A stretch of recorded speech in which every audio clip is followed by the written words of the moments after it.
Hola a todos y bienvenidos a un nuevo episodio del podcast de Hannah Fernández, A Guide to Live Well, una guía práctica para vivir bien en la que encontrarás charlas con los mayores expertos en salud y bienestar físico, mental y emocional. Hasta hace relativamente pocos años, al hablar de suplementación, las opciones se limitaban a multivitamínicos, a batidos de proteínas y quemagrasas para optimizar el entrenamiento y a las barritas y batidos sustitutivos de farmacia para adelgazar de una forma rápida y sin esfuerzo, o al menos esa era su promesa. Es importante aprender a distinguir entre los milagros que esconden una estafa y las ayudas que van a sumar y complementar una alimentación equilibrada, el ejercicio regular y el cuidado de nuestro descanso. Hablando de alimentación equilibrada, quiero presentaros al mecenas de este episodio, que seguro que lo conocéis todos. Se trata de los supermercados Lidl. Confieso que lo primero que busqué cuando nos cambiamos de casa y nos vinimos de la ciudad al campo fue el box de CrossFit más cercano y después el Lidl más próximo a nuestra nueva casa. Tienen una oferta que se renueva casi cada día y siempre que voy encuentro productos nuevos, tanto producto nacional de la máxima calidad como productos exclusivos de todas partes del mundo, desde Alemania a Estados Unidos pasando por Japón o Italia. Vamos, que hacer la compra, que entre tú y yo no es algo que me apasione, en Lidl me resulta hasta divertido. Yo soy fiel por encima de todas las cosas a la hogaza de centeno y a los panecillos con semillas que desayuno muchos días. A la hamburguesa de vacuno ecológica de origen Pirineos, que tiene una textura que es como mantequilla, deliciosa. Y por supuesto a toda la oferta de productos bio, especialmente a los yogures, los quesos, los huevos y el café, que está riquísimo. Me gusta la filosofía de Lidl y su compromiso tanto con los productores locales como con el medio ambiente. En especial su firme objetivo de reducir los plásticos de un solo uso a través de numerosas iniciativas, como la que les convirtió en el primer supermercado de España en eliminar las bolsas de plástico para la compra. Si conoces Lidl, ya sabes que tienen unos productos de alta calidad a precios bajos y además están haciendo descuentos constantemente en toda su oferta que puedes consultar a través de su app Lidl Plus. Gracias a Lidl por confiar en mí y apoyar este podcast. Y tú, si no quieres lo mismo cada día, haz como Lidl y marca la diferencia. Tenía muchas ganas de hacer un episodio sobre suplementación, para aprender junto a todos vosotros qué hay detrás de suplementos como la L-tirosina, el bisglicinato de magnesio, el aceite de CBD o los nootrópicos. ¿Para qué sirven? ¿Deberíamos tomarlos todos? ¿Cuándo, cuánto y cómo se toman? He tenido el placer de grabar 2 episodios con el Dr. Antelm Pujol, médico interno residente en endocrinología y nutrición, máster en medicina clínica y en nutrición clínica, entrenador personal y formulador de suplementación para Efficient Science. En la primera parte de la entrevista que vas a escuchar esta semana, Antelm nos da una masterclass sobre quemagrasas, sobre los suplementos de vitamina D y omega 3 y sobre la suplementación para el rendimiento cognitivo, los famosos nootrópicos de los que tanto se habla ahora. La próxima semana escucharás la segunda parte de la entrevista, en la que hablamos sobre suplementación para el descanso y sobre la carbofobia, es decir, esa fobia sin fundamento a los carbohidratos. Además, Antelm nos va a explicar cómo organiza sus rutinas un profesional como él, cuyo trabajo le exige el máximo compromiso, además de guardias de 24 horas que no ayudan mucho al equilibrio circadiano, la verdad. Coge lápiz y papel, que comenzamos. Bienvenido, Antelm, y muchas gracias por aceptar la invitación a este podcast. Bueno, muchísimas gracias. Es un auténtico placer estar hoy aquí contigo y con todos vosotros. La verdad es que estoy muy ilusionado. Deciros que se lo comentaba detrás de las cámaras y le decía, oye, las preguntas que has preparado me parecen brutales y nada, os animo a que os quedéis hasta el final porque creo que nos dará para mucho. Además, yo como siempre, a mí me gusta cuando hacemos cositas así, como digo yo, no dejarme nada en la recámara y intentar aportar lo máximo. Así que os animo a que os quedéis y a que disfrutéis con nosotros dos, que seguro que lo haremos.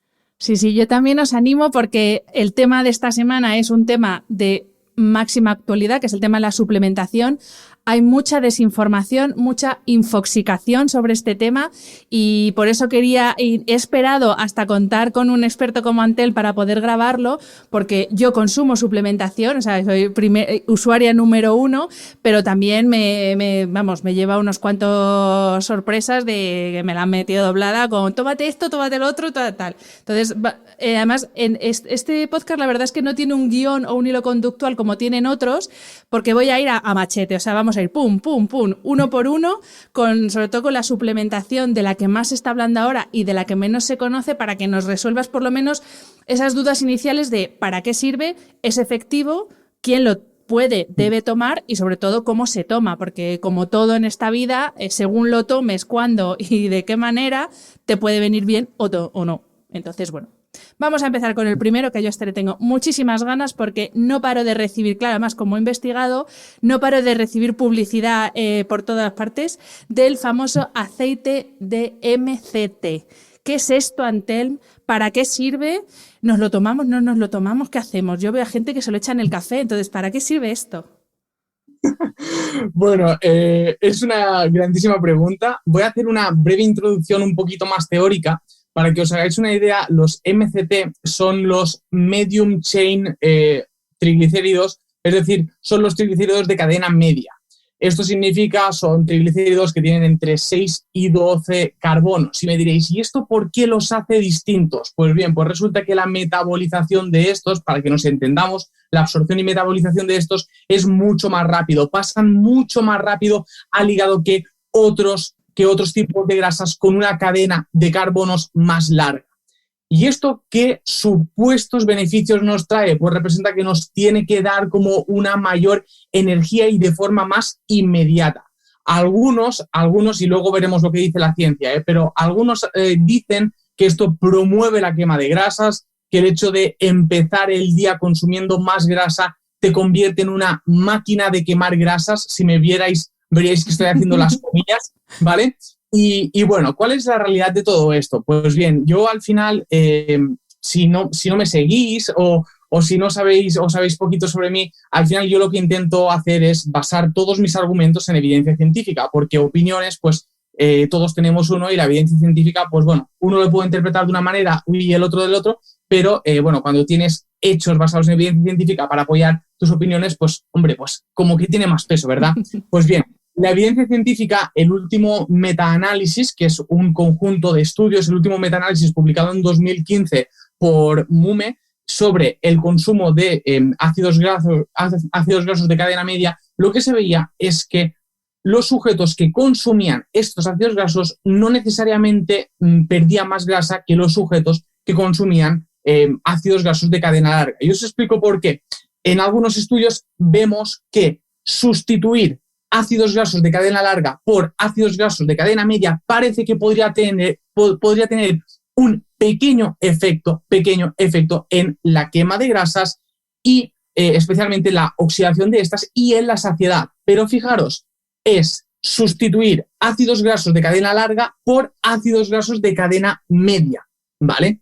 Y eso es muy importante. ¿Por qué digo eso? Porque al final estamos hablando de dos condiciones donde los dos grupos están consumiendo la misma cantidad de calorías y al final estás sustituyendo una cantidad de calorías de ácidos grasos de cadena larga por ácidos grasos de cadena media de la misma cantidad de calorías. ¿Y por qué es muy importante? Pues bien, porque si tú haces tu vida normal y coges y le añades 30 gramos de aceite de coco, de aceite de MCT, que vale 50 pavos la botella o tal, y lo añades a tu alimentación habitual, lo único que estás haciendo es añadir calorías y el hecho de añadir calorías sabemos que es el principal factor determinante para que termines ganando peso, ¿vale? Independientemente que sean de MCT, de aguacate LCT, o de lo que sea.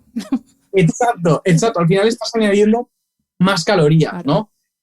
Y claro, ¿qué pasa, no? Que mucha gente dice, no, es que claro, si tú empiezas el día consumiendo grasas, te vuelves en una máquina de oxidar grasas.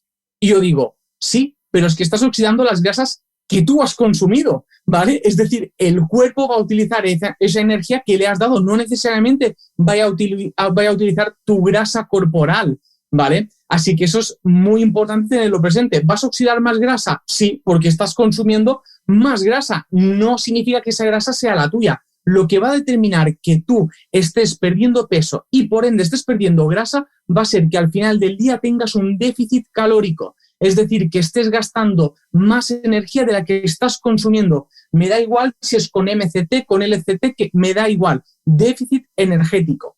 Y ahora, un poco en resumen a esta cuestión. Por tanto, os lo recomiendo. A priori, os diría que, sinceramente, pienso que gastarse 50 euros en una botella, 50 o 20, es que he visto precios de todo tipo. Sí, los hay a 50 euros, sí. Exacto, gastarse ese dineral en un suplemento que tenemos una evidencia, como he dicho al principio, pequeña, de que podría tener un efecto pequeño en la oxidación de grasas y en la saciedad, solo considerando el contexto de que lo cambiamos por la misma cantidad de calorías, ¿vale? Yo, teniendo presente esto, pues, hombre, sinceramente, no me merece la pena, ¿vale? Recordemos también que en cuanto a muchos marcadores de salud, como por ejemplo mejoras de los niveles de colesterol, mejoras del control glucémico, mejoras de la tensión arterial, el principal factor determinante para mejorar todo eso va a ser la pérdida de peso, ¿vale? Por tanto, nos tenemos que centrar en eso y vemos que el efecto que tiene este suplemento en la pérdida de peso es pequeño, ¿vale? Así que en el mejor de los casos sería pequeño. Así que este es mi punto de vista. Y sobre todo lo que has dicho al principio, que si vas a introducir esta grasa, tienes que compensar reduciendo de otro lado, porque si no, por muy sana que sea, es como cuando te dicen come aguacate que es muy sano o toma aceite de oliva extra virgen que es sanísimo. Claro, sí, pero si te atizas 5 cucharadas en cada comida y eso o no lo quitas o no lo quemas, pues a ver, eso es grasa que va al cuerpo y se acumula. ¿No? No tiene mucha paciencia. No, 100%. Además, dos matices importantes. Primero, yo no sé, pero a mí me gusta mucho el café, ¿vale? Yo una vez dije, mira, lo voy a probar, ¿no? Voy a probar de echarle aceite de coco al café. Eso estaba malísimo. O sea, el café de tu mañana que te da la vida, te lo tomas, dices, ostras, qué bueno que está, te despierta y tal, le echas aceite de coco y eso está malísimo. O sea, esto ya contraindicación número 1, ¿vale? Pero saliendo de bromas también, número 2, importante, y es el hecho de tener presente de que las calorías es el factor clave para esa pérdida de peso. Así que no porque introduzcas algo necesariamente te tiene que hacer perder peso. Y eso ya lo digo de cara a todos los demás suplementos. Ningún suplemento para perder grasa funciona si no estás en déficit calórico. Punto. Pero es que ninguno, ni los MCTs, ni la cafeína, ni la pesinefrina, ni ninguno. O sea, incluso los otros suplementos, como los que acabo de mencionar, que tienen más evidencia que el MCT, si no estás en un déficit energético no vas a perder grasa. Y punto. Y eso sí, es impepinable. Mira, ahora que hablas del café, que yo también soy súper cafetera y también hice el experimento de echarle aceite de coco y dije, ¿en qué momento? Y además justamente es que tú estás hablando mucho ahora en redes de la cafeína y del café y te quería preguntar, porque también hay, no sé si es un mito o es realidad, la idea está de que si te tomas un café solo media hora antes de entrenar, no sé lo que dicen, si es que sí quemas más grasa o que entrenas mejor, ya no sé exactamente porque he oído de todo, pero ¿hay algo de evidencia a este respecto o también es una leyenda urbana?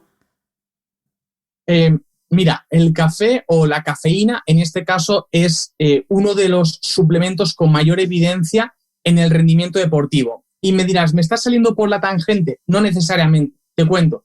Si tú al final estás mejorando tu rendimiento deportivo en el gimnasio, significa que para esa hora de entrenamiento, esa hora y media de entrenamiento, estás entrenando con un mayor volumen de entrenamiento o estás haciendo un entreno más intenso o está aumentando tu rendimiento. Todo eso va a ser importante porque al final o estás ganando masa muscular o estás quemando más calorías porque estás haciendo más trabajo, ¿no? Por tanto, de forma indirecta, la cafeína te puede aportar ese beneficio. Y luego tenemos que la cafeína es la cafeína, y también hablando de la cafeína que encontramos en el café, es uno de los suplementos con más evidencia científica para la pérdida de grasa, ¿vale? Sí que vemos que la cafeína tiene distintos efectos, sobre todo especialmente el efecto de que nos aumenta las catecolaminas, que son hormonas que están encargadas de promover esa lipólisis y esa pérdida de grasa. Además aumenta nuestra tasa metabólica basal y además el café parece, en algunos estudios, de esto aún nos falta un poquito más de evidencia, parece que también podría tener un ligero efecto saciante, ¿vale? Así que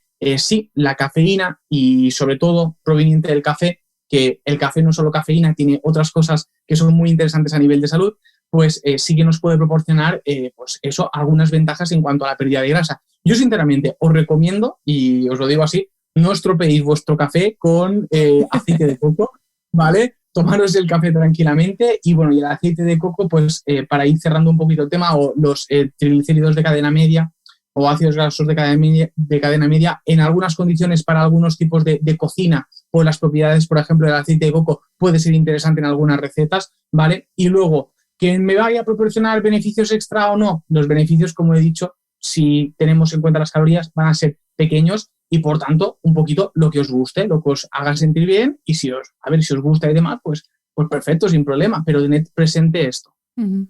Pues ha quedado más que claro. Voy a seguir con mi cafetito y me voy a dejar de experimentos. Siguiente suplemento del que quiero que hablemos, Antelm, que es suplementos de vitamina D. Incluso los que vivimos en España, la población española, es una población que mayoritariamente tiene déficit de vitamina D porque no nos exponemos lo suficiente a la luz del sol, no nos exponemos al sol. De hecho, mi madre tiene osteoporosis y su médico le dijo, si tiene usted una hija, dígale que empiece a suplementarse porque tiene todas las papeletas de acabar como usted con osteoporosis. Entonces, te quería pedir que nos explicaras el rol fundamental que tiene la vitamina D, que es una hormona, ¿verdad? Si no me equivoco, es una hormona, aunque se llama vitamina. ¿Qué rol tiene tanto en nuestro sistema musculoesquelético como en el sistema inmunológico?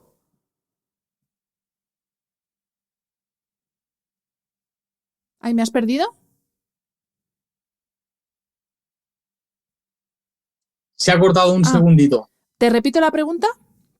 Sí, por favor. Vale.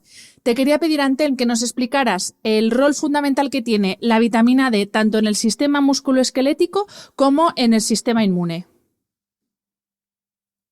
Vale, fantástico.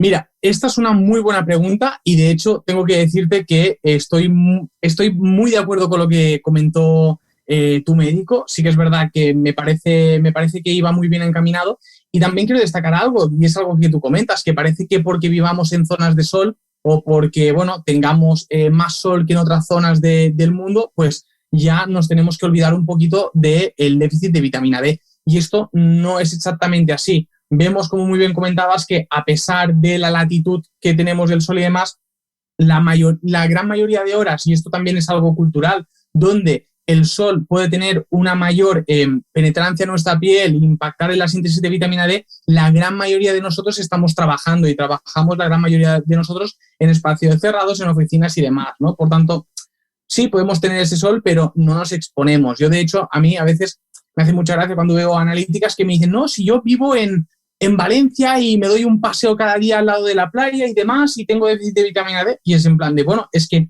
no es solo que te dé el sol, es que es complicado, tiene que ser en el momento correcto, durante la duración correcta y con la cantidad de piel correcta expuesta a ese sol, ¿no? Así que todo esto es lo que condiciona. Por eso vale la pena, y lo digo así en general, que si os hacéis una analítica, pidáis que os miden la vitamina D, ¿vale? Que la verdad es que cuesta muy poco, ¿vale? Y pienso que si os hacéis una analítica, pues vale la pena echarle un ojo, ¿vale? Y ahora, ya centrando más en la pregunta, vamos a enfocarlo en la parte tanto musculoesquelética como en la parte del sistema inmune.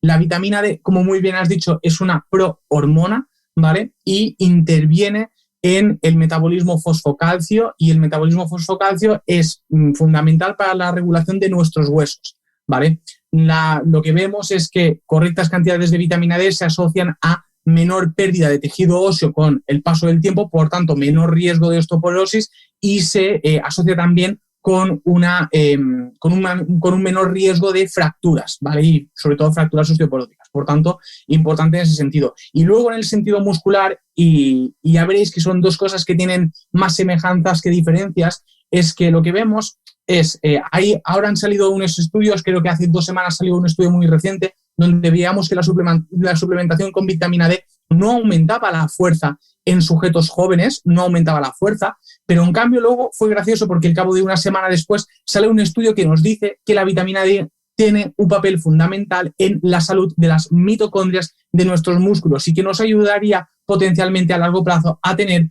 unas células más sanas, y tendría un papel en la preservación de esa masa muscular asociada a 2 cosas, o a envejecimiento o, por ejemplo, en periodos de lesión o inactividad. Por tanto, vitamina D y músculo parece que no nos haría ganar masa muscular y tampoco nos haría ganar fuerza, pero sí que parece que nos podría hacer tener un músculo sano. Y eso yo siempre digo que un atleta sano siempre va a ser un mejor atleta y ahí es cuando, como investigador, me gustaría ver esa suplementación no solo durante 12 semanas, hacerlo durante más tiempo, es decir, cojo y miro durante 6 meses o un año y ver los resultados, porque mi hipótesis, y esto es una hipótesis, es que los resultados serían positivos en las personas que se suplementan con vitamina D. Y luego quiero ligar el papel de músculo y esqueleto. ¿Y qué vemos? Y es que las personas que consiguen preservar más masa muscular, a la vez consiguen preservar mayor cantidad de masa ósea. Por tanto, la vitamina D actuando en esa preservación, en esa salud de la masa muscular asociada que cuando nos hacemos mayores pues perdemos o tendemos a perder masa muscular si no la cuidamos, el hecho de preservar la masa muscular va a ayudarnos también a preservar esa masa ósea. Es lo que se habla como esa comunicación entre hueso y músculo que me parece tan importante. Por tanto, ya habéis visto que la vitamina D es clave para la salud de nuestros huesos y también para la salud de nuestros músculos. Así que, importante. Y en cuanto al sistema inmune, ¿vale? Y si me enrollo mucho, dime no. No, si yo estoy aquí procesando todo lo que estás explicando. No. Continúa, por favor. Fantástico. El tema de la vitamina D y el sistema inmune, bueno, ahora está muy de moda porque con el tema del COVID, ahora todos nos hemos empezado a preocupar por nuestro sistema inmune. Y yo digo que si una de las cosas buenas que debemos aprender de esta pandemia es que el sistema inmune es importante y es importante que la población general tenga presente de que hay que cuidar el sistema inmune. Las mejores estrategias para cuidar el sistema inmune, como siempre, nutrición, entrenamiento va a ser fundamental, un correcto descanso también y para mí la cuarta pata que tenemos en esa silla es la vitamina D. La vitamina D, lo que, como muy bien has comentado, que es una hormona, las células de nuestro sistema inmune tiene células del sistema inmune innato y del sistema inmune adaptativo, ambas células tienen receptores para la vitamina D. La vitamina D tiene una función reguladora de estas células y lo que nos hace es inmunorregular la respuesta inmune. ¿Qué significa inmunorregular? Significa que esa respuesta inmune no sea ni exageradamente elevada ni deficitariamente baja, ¿vale? Por tanto, nos regula. Lo que hace es optimiza. A mí siempre me gusta mucho hacer la metáfora de decir que la vitamina D es como si, por ejemplo, nuestro sistema inmune son nuestros guerreros, ¿vale? Y nosotros, cuando nos ataca un virus, el que sea COVID, sea gripe, sea el rinovirus, adenovirus, sea el virus que sea, ¿vale? A nosotros lo que nos interesa ante cualquier amenaza es que nuestros guerreros, nuestro sistema inmune, estén preparados. ¿Qué significa que estén preparados? Significa que estén con una buena armadura, con unas buenas armas en este caso, y además que estén con ganas de afrontar el virus, ¿vale? Pues esto es lo que hace la nutrición, el entrenamiento, el descanso y la vitamina D para nuestro sistema inmune. Y fijaros, he hablado de forma inespecífica, de forma general. ¿Por qué? ¿Qué vemos? Y es lo que vemos en los estudios. Vemos que las personas que se suplementan con vitamina D o que se les da una alta cantidad de vitamina D al entrar, por ejemplo, en una UCI, no mejoraba su pronóstico respecto al COVID, ¿vale? Quizás porque ya era demasiado tarde, pero lo que sí que vemos es que las personas, y esto en estudios prospectivos a largo plazo, vemos que las personas con niveles correctos de vitamina D tenían menos infección del tracto aéreo superior, ¿vale? De forma, como os digo, general. La vitamina D no nos proporciona una defensa específica contra el COVID, no, es una defensa general, nos optimiza ese sistema inmune. Y luego, una vez se encuentra COVID, adenovirus, rinovirus, el virus que sea, versus sistema inmune, pues ya es una lucha férrea para ver cuál de los dos gana. Y en cuanto a la suplementación, ¿cuál sería la dosis indicada? O sea, si alguien va a la farmacia a buscar un suplemento de vitamina D, ¿cuál sería la dosis indicada para ciudadano medio? Obviamente hay siempre particularidades. Perfecto. Y si hay que tomarlo durante todo el año o hay que hacer descansos, que esto es importante y algunos suplementos sí que hay que hacer descansos. Exacto, muy buena pregunta. Hay dos matices que hacer. Uno es si estamos en déficit de vitamina D. Obviamente, si estamos en déficit de vitamina D, lo que queremos es pues, llegar a niveles normales y mantener esos niveles normales. Por tanto, esa dosis que necesitaremos de vitamina D tendrá que ser mayor, ¿vale? Ahí la recomendación de la Sociedad Europea de Endocrinología, que el último consenso creo que fue en 2011, recomienda entre 2.000 y 4.000 unidades internacionales IUs de vitamina D al día durante un periodo de, serían creo, 3-6 meses, ¿vale? Eso sí que sería interesante, pues, rechequear mediante una analítica y ver si hemos llegado a esos niveles, pues, correctos de vitamina D. Yo también lo digo, no hace falta estar en unos super niveles de vitamina D, simplemente no tener déficit, estar sobre unos 50 nanogramos por mililitro sería, pues, una buena referencia donde estar, ¿vale? Por tanto, esa es la cantidad que necesitaremos para salir de ese déficit. Yo apuesto y me gusta, pues, usar más 4.000 IUs, ¿vale? Que sería el rango alto de esta recomendación.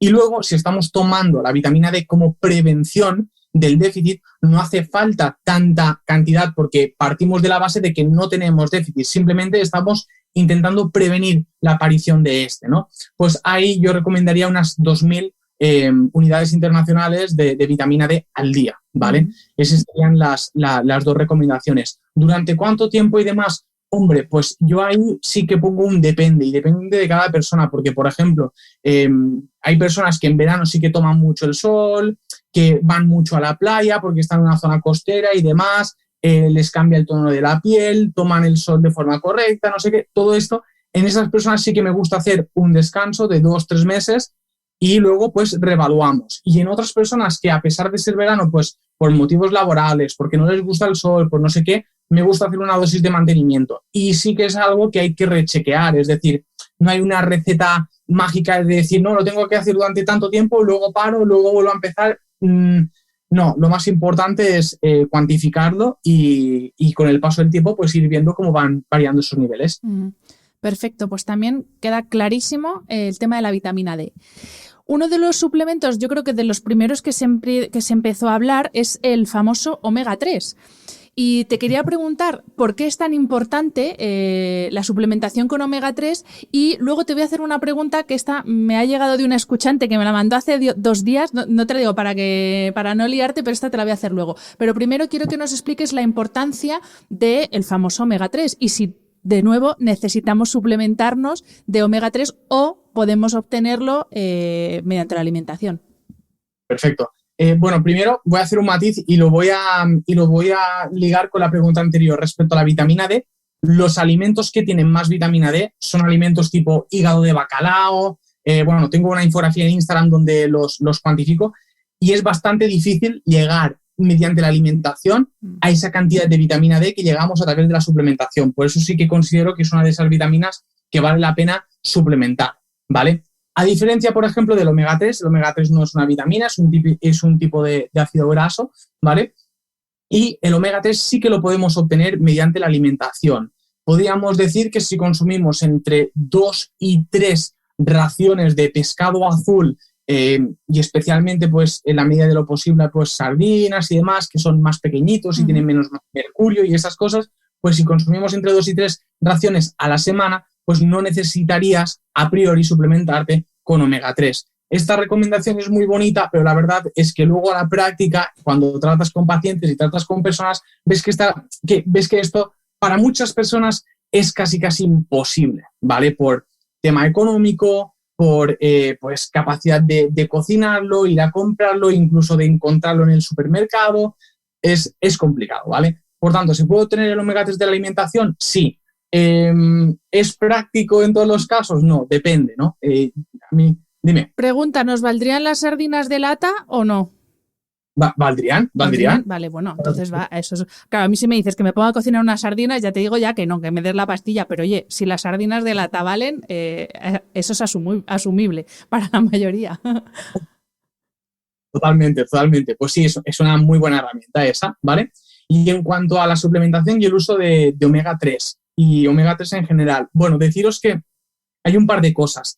Es decir, hay ese famoso ratio de omega 3, omega 6, que el omega 3 es más antiinflamatorio y el omega 6 es más proinflamatorio.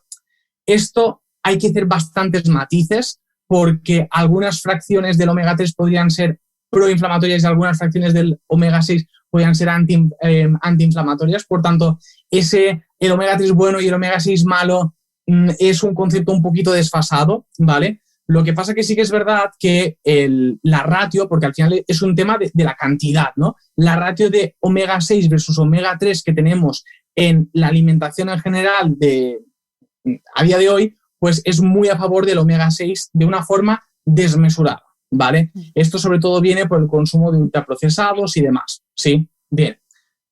¿Por qué esto es importante? Pues básicamente porque los ácidos grasos omega, los omega 3, 6 y 9, regulan la fluidez de nuestras membranas celulares.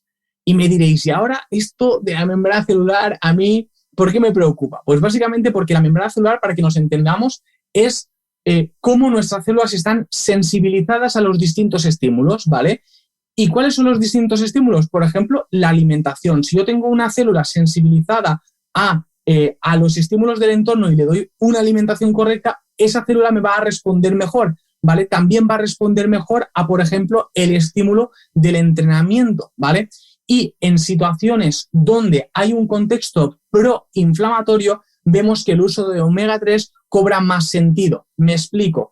La gran mayoría de evidencia donde el omega 3, por ejemplo, tiene una función positiva en la ganancia de masa muscular es en sujetos que están encamados, en sujetos lesionados o en envejecimiento. En estos tres contextos, ¿qué comparten de características? Pues comparten la característica de que hay un entorno proinflamatorio, ¿vale? Y ahí es cuando el omega 3 tiene esa capacidad de regular la fluidez de la membrana y modular esa inflamación, ¿sí? Bien, fantástico. ¿En zonas sanas tendría tanto impacto? Bien, destacar que, claro, que si ya entendemos que regula la fluidez de la membrana y pensamos que esa fluidez de la membrana es importante para todas las funciones de nuestro cuerpo, pues, oye, yo considero y podríamos considerar que estaría bien tener presente que debemos consumir con nuestra alimentación y también, ¿por qué no?, con la suplementación con omega 3 para pues, tener una función celular de nuestro organismo correcta, ¿vale? No hace falta esperar a esa ratio desmesurada en cuanto a inflamación versus no inflamación, ¿vale? Pero bueno, esto también hay que contextualizarlo un poco porque tampoco no hace falta usar megadosis, ¿vale? De hecho, como os digo, la recomendación por alimentación se llega bastante fácilmente mediante alimentación y luego mediante la suplementación, pues las recomendaciones generales estarían entre 1 y 2 gramos de EPA y DHA al día, ¿vale? Por tanto, no es una cantidad desmesurada. Beneficios, pues, a ver, hay unas cuantas cosas que hay que entender y es que, por ejemplo, muchos estudios, hay como mucha pelea de estudios, ¿no? Un estudio te muestra que sí que hay beneficio, otro estudio que no, otro tal, otro cual. Hay que tener presente que la suplementación con omega 3, para que ese omega 3 se incorpore a la membrana celular, necesitamos entre 12 y 14 semanas, ¿vale?, de estar haciendo una correcta ingesta de omega 3. Por tanto, si tú esperas en 2 semanas tomarte omega 3 y que haga efecto, ya te digo que no va a suceder, porque necesita de ese tiempo de incorporación a la membrana celular, ¿vale? Así que, bueno, necesitaríamos mirar los estudios más a largo plazo y los estudios más a largo plazo pues denotan un efecto positivo del omega 3 en, por ejemplo, la salud cardiovascular y considero que, bueno, que sería interesante, especialmente por los individuos más de riesgo de problemas cardiovasculares, dislipidemias y demás, colesterol altos, hipertensiones y demás, tener presente esto, pero como prevención, pues, oye, intentar tener presente en tu alimentación fuentes de omega 3, considerar, ¿por qué no?, el uso de omega 3 mediante la suplementación y nada, espero haber contestado la pregunta. Sí, perfectamente. Voy con la pregunta de la escuchante. Yo la verdad es que leo bastante literatura sobre descanso y sobre sueño, pero nunca había oído nada relacionado con omega 3. Y la pregunta es si existe relación entre déficit de omega 3 y la calidad del sueño. No sé si tú sabes algo al respecto. Brutal, muy buena pregunta. Pues te diré, con el sueño, es decir, entre sueño y estado emocional reside una relación bidireccional. Me explico. Si nuestro estado de ánimo está bien, si estamos bien a nivel de estado de ánimo, está demostrado que dormimos mejor, ¿vale? Y si dormimos mejor, nuestro estado de ánimo también mejora. Y pasa lo contrario, si estamos más ansiosos, más depresivos, por lo que sea, nuestro descanso empeora. Y si nuestro descanso empeora, también estamos más ansiosos y más depresivos. Esta es la relación. ¿Por qué os cuento esto? Pues básicamente porque vemos que el omega 3 hay alguna evidencia científica de que podría tener un impacto positivo en ansiedad y en depresión, ¿vale? Pero hay que destacar que el impacto que tiene es bajo, ¿vale? Falta más evidencia, parece que tiene un impacto bajo, ¿sí? Y no sería, pues, una recomendación que os diría, mira, ansiedad y depresión, tomar omega 3, pues quizás no sería la primera recomendación que os daría, pero sí que es verdad que hay algo de evidencia en ese sentido. Que pueda haber evidencia indirecta de que el hecho de mejorar tu estado de ánimo mejora tu descanso, hombre, pues tiene bastante sentido, ¿no? Por tanto, no me extrañaría que hubiera algún paper en esa relación. Yo personalmente no lo he leído, por tanto la respuesta es no lo sé, pero sí que tendría sentido pensar que pudiese tener un impacto positivo en determinadas circunstancias. Vale, perfecto. Pues vamos, bueno, este bloque ya es el que más me apasiona, te lo tengo que decir, que es el de la suplementación para el rendimiento cognitivo, porque es verdad que la suplementación para el rendimiento físico, como que todos ya más o menos nos manejamos, que si un batidito por aquí, que si un no sé qué por allá, pero claro, ahora se ha abierto la caja de los suplementos para el rendimiento cognitivo, que yo, claro, fíjate, de estos no tomo. Bueno, L-tirosina sí que he tomado alguna temporada, así por probar. Pero, claro, yo aquí tengo como un poco de... no sé si me lo acabo de creer o no. Entonces, bueno, venga, voy con mi lista porque aquí tengo 3 que nos van a dar para rato. El primero es ashwagandha. Y este sí que sé que tú sí que lo tomas, así que creo que por aquí vamos bien, ¿no? Buenísimo. Primero voy a hacer un pequeño paréntesis, un pequeño spoiler. Deciros que atentos las siguientes semanas en mi página web y demás, porque traeré más información sobre los nootrópicos y paro de leer, ¿vale? Pero vale, atentos porque... Pues luego te voy a preguntar por los nootrópicos, así que algo vas a tener que adelantar. Bueno, perfecto. Mira, respecto a los nootrópicos, a ver, los nootrópicos a mí siempre me gusta, primero de todo, hacer un poco de introducción, ¿no? De qué es un nootrópico, porque a veces es como un concepto que nos queda, pues, un poco de decir, bueno, nootrópico mola mucho, suena guay, ¿eh? Nootrópico suena guay, pero realmente, ¿qué son? Pues bueno, la definición en cuanto a la literatura científica los definen en 4 puntos. Primero, es que son sustancias capaces de modular la transmisión de señales entre neuronas, ¿vale? Esto número 1. Modula también el uso de la energía de las que utilizan nuestras neuronas, ¿vale? También deberían proteger del daño, del estrés oxidativo de nuestro cerebro y cuidar la salud de no solo nuestras neuronas, sino las células que están con las neuronas, ¿vale? Las células de la glía, por ejemplo, ¿vale? Y también tendrían que tener un pequeño efecto vasodilatador de arterias y venas pequeñas, promoviendo un mayor flujo de sangre al cerebro. Estas serían las 4 características que debería tener una sustancia para ser considerada nootrópica, ¿vale? Por tanto, habiendo dicho esto, claro, la cantidad de sustancias que podríamos meter aquí dentro es brutal, porque al final es una clasificación bastante laxa y, bueno, podríamos meter bastantes suplementos. ¿Cuál es la pregunta a hacerse? La pregunta a hacerse es, ¿cuáles de ellos han demostrado realmente un beneficio en las personas? Porque queda súper guay hablar de mecanismos bioquímicos, porque parece que sabes mucho. Yo hablo aquí de células de la glía, de neurotransmisión y demás, y dices, joder, ¿cuánto sabe este tío, no? Pero no es eso que buscamos. Lo que buscamos realmente y lo que tiene un impacto son los resultados en las personas. Estudios clínicos hechos en personas, ¿qué resultados tienen? Y en eso voy a centrarme.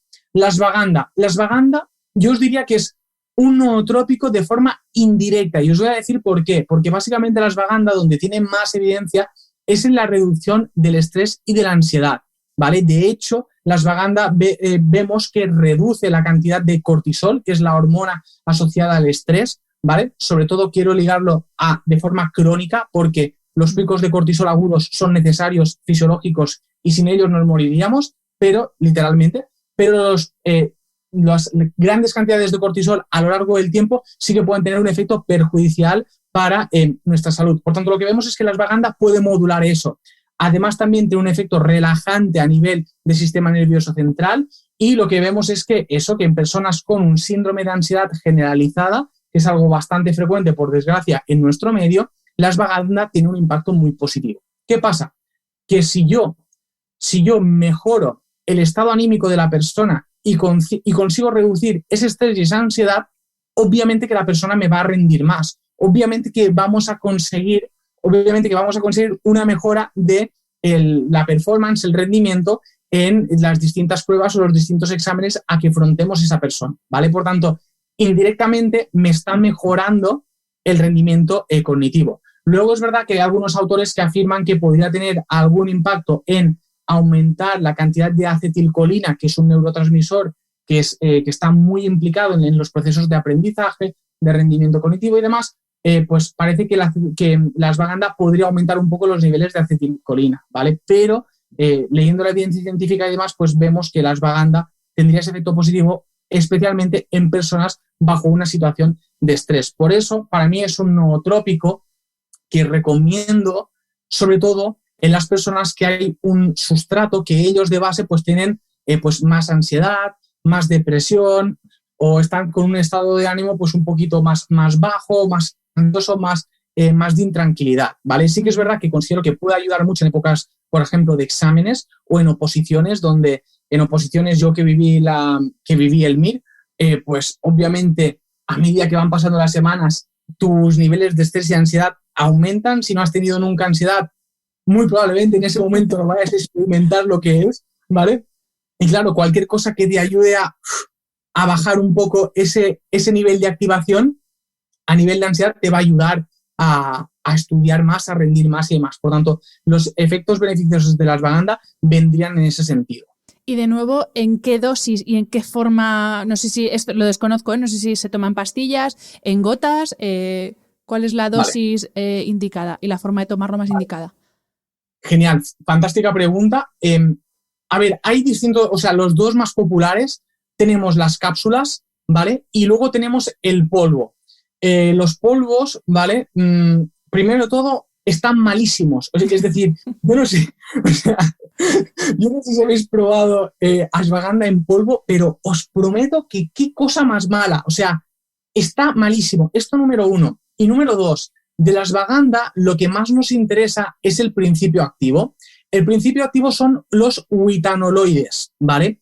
Y lo que buscamos con un suplemento es que sea un extracto estandarizado de witanoloides. Me explico. Tenemos una pastilla de 500 miligramos de ashwagandha, eso es todo, y esta pastilla tendrá, por ejemplo, un 5% de witanoloides. ¿Qué significa? Que por cada pastilla tengo 25 miligramos de witanoloides. Esa es la dosis que estamos tomando de principio activo y es lo más importante, ¿vale? ¿En qué dosis nos movemos? Bien, los estudios van desde 15 a 100 miligramos de witanoloides, que no de ashwagandha, de witanoloides, ¿vale? Importante. Por eso, como siempre digo, es muy importante cuando compráis cualquier suplemento a base de una planta, miraros la cantidad de principio activo que lleva, ¿vale? Porque eso va a ser lo que va a determinar los efectos. Y ahora no es, o sea, en Efficient Science, ¿vale? No, os pongo el ejemplo de Efficient Science porque es la marca con la que trabajo. Sí, para la que tú formulas, exacto. Que de hecho, pongo paréntesis, en las notas del episodio voy a poner links de todos los suplementos de los que estamos hablando, aquellos en los que tú has participado en la formulación, para que tenga más interés vaya y se lea todo al respecto. Cierro paréntesis. Exacto. Y sobre todo que lo que yo quiero, y lo digo siempre, y es un poco la filosofía no solo mía, sino también de la empresa de Efficient Science, es que nosotros apostamos por la información y luego damos herramientas, o mi intención es dar herramientas y que luego incitar al espíritu crítico y que las personas valoren qué necesitan y qué no, qué les puedo aportar y qué no. Luego, si nos decides apoyarnos y comprar nuestros suplementos, pues hombre, pues obviamente que estaremos muy contentos, pero la primera parte siempre es informar, dar información y dar herramientas. Y como os decía, por ejemplo, ashwagandha, nosotros tenemos 500 miligramos en cada cápsula y 5% de witanoloides, que es de principio activo, y por tanto por cápsula son 25 miligramos de witanoloides. Si estamos en que la dosis está entre 15 y 100, pues ya tenemos aquí el margen de toma, ¿no? De decir, bueno, pues puedo empezar con una cápsula y ir viendo cómo voy tolerando y si necesito más y si necesito menos. Yo sobre todo, y como recomendación general, dos posologías. La ashwagandha tiene mucha evidencia también para la mejora del descanso. Si tu objetivo primordial es mejorar el descanso mediante el uso de ashwagandha, te recomiendo, por ejemplo, 1 o 2 comprimidos antes de irte a dormir. Si en cambio buscas un efecto de rendimiento cognitivo porque estás en un estado más ansioso y demás, te recomiendo una cápsula por la mañana y otra a tarde, media tarde. ¿vale? Este sería la posología. Y luego, obviamente, fíjate, hay margen aún para subir esa dosis, pero con estas dosis ya estamos en dosis efectivas y eso es muy importante tenerlo presente. Y luego también, a la aclaración, la ashwagandha es una sustancia que nos relaja. No necesariamente significa que te vayas a dormir, para nada, pero nos relaja. Por tanto, el primer día no me cojáis el coche, no me conduzcáis una maquinaria pesada y cositas así, ¿vale? O sea, valorad qué tolerancia tenéis, importante también decirlo. Y también, como último apunte, en cuanto a la ashwagandha, que es muy importante, la materia prima, ¿vale? Y os digo en la ashwagandha como en todos los suplementos, o sea, la calidad del suplemento viene determinada por la materia prima que estamos utilizando, pero es que esto es como toda la vida, como si te vas a comprar un bistec en la charcutería, o sea, la calidad de esa carne va a determinar por la calidad del producto, ¿no? Nosotros intentamos utilizar las mejores materias primas del mercado. En el caso de la ashwagandha, una de las mejores, yo personalmente considero que es la mejor, es KSM 66, que es la materia prima con mayor cantidad de estudios científicos que la avalan, ¿vale? Y en este caso hablando de la ashwagandha. Así que creo que he contestado todo. Sí. Vamos con el otro que ya lo he mencionado antes, yo ese sí que lo he tomado, que es la L-tirosina. Y aquí sí que te pido un poco más de explicación. Bueno, nos estás dando mucha explicación, pero vaya, yo creo que la mayoría ni siquiera ha oído hablar de él. Entonces, explícanos, por favor, qué es y, de nuevo, si tiene eficacia demostrada en el rendimiento cognitivo. Brutal, muy buena. Bueno, la L-tirosina, primero, la L-tirosina es un aminoácido simple, sencillo, cuando dices ashwagandha mola, ¿no? Porque ashwagandha también, pues... Bueno, eso suena a viaje sideral, lo de ashwagandha suena a que te vas a pegar un viaje que no veas. Exacto. Además, hay gente que luego a mí son cosas que me hacen gracia, que hay gente que me pregunta de la ayahuasca y digo, no, o sea, una cosa es ashwagandha y la otra es ayahuasca, no nos confundamos. Importante, sí, importante diferenciarla, sí. Importante.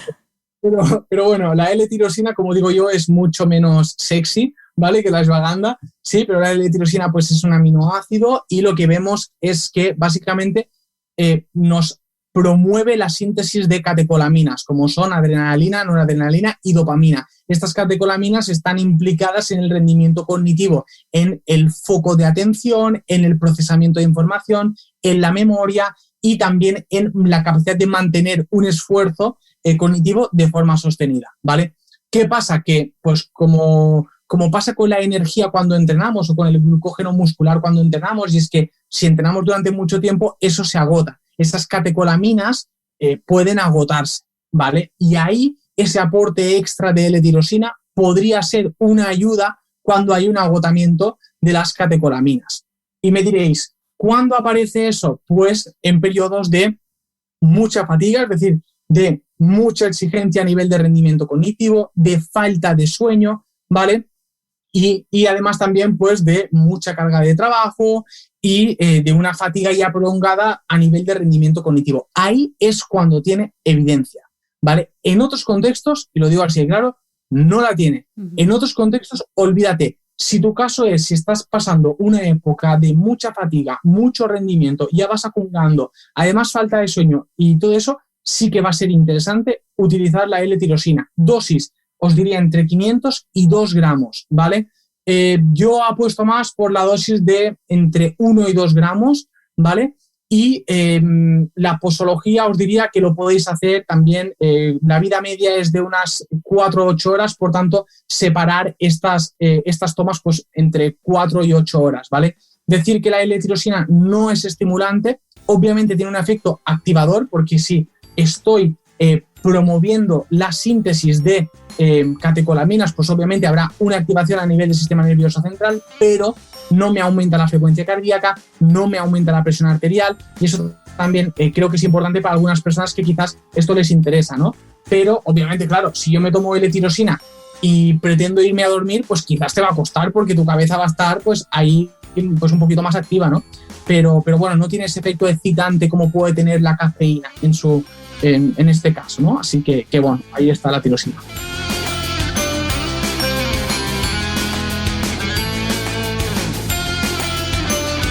Espero que hayas disfrutado del episodio. Me ayuda mucho conocer tu opinión y tus sugerencias para este programa.